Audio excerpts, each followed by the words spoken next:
Welcome to PreMath. In this video, we have got this green shaded square CDEF fully inscribed in a semicircle with the center O, as you can see in this given diagram, such that this chord AD is 10 units long. And now our task is to calculate the area of this green shaded square CDEF. Please don't forget to give a thumbs up and subscribe. Please keep in mind that this figure may not be 100% true to the scale. Let's go ahead and get started, and here's our very first step. Let's focus on this green shaded square. I'm going to label its side lengths as x, and since all these side lengths are equal, so this side length is going to be x, x, and x as well. And in this next step, I have dropped this perpendicular OP on this chord CD. And now let's recall the perpendicular bisector theorem. According to this theorem, if the radius of a circle is perpendicular to the chord, then the radius bisects the chord.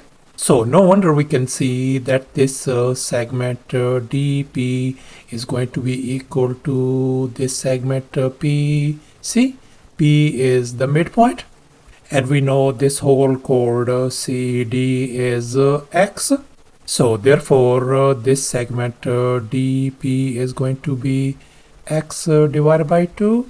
And likewise this segment PC is going to be x divided by 2 as well.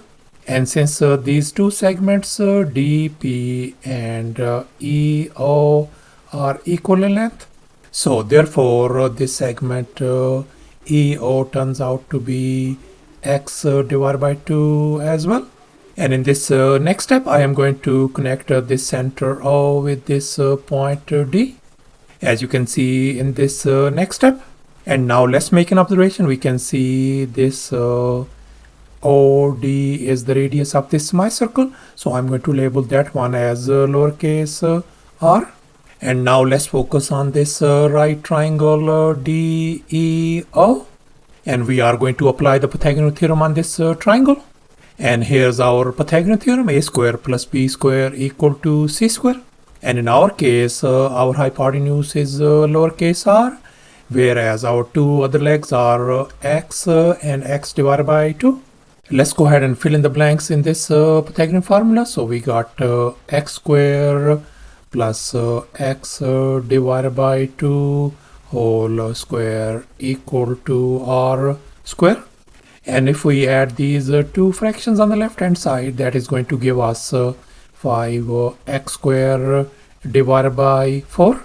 So therefore we can write r square is going to be equal to 5x square divided by 4.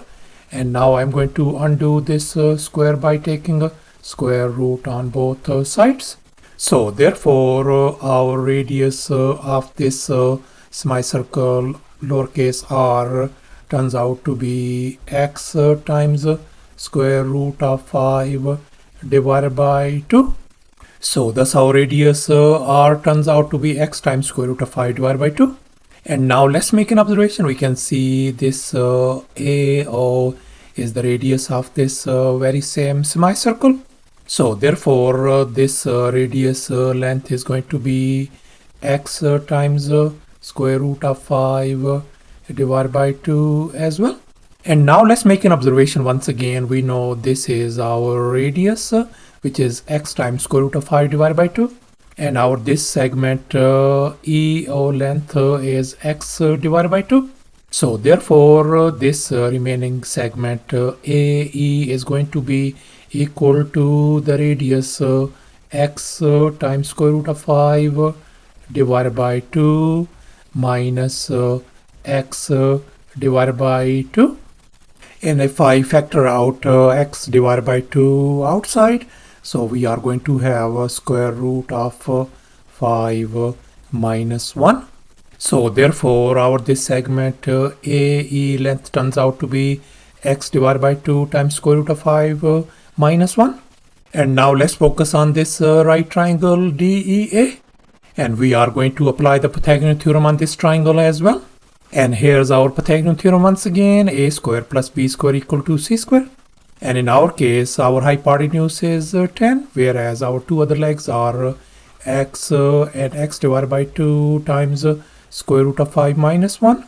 So let's go ahead and fill in the blanks in this Pythagorean formula. So we got x square plus, I'm going to write down x divided by 2 times square root of 5 minus 1 whole square is going to be equal to 10 square. Now let's simplify furthermore. So we can write x square plus this whole thing I can write as x square divided by 4 times I can write square root of 5 minus 1 whole square equals to 100. And now let's focus on this part. And here I have copied it down, square root of 5 minus 1 whole square. And now let's recall this famous identity, a minus b whole square could be written as a square plus b square minus 2 times ab. We are going to apply this identity on this binomial.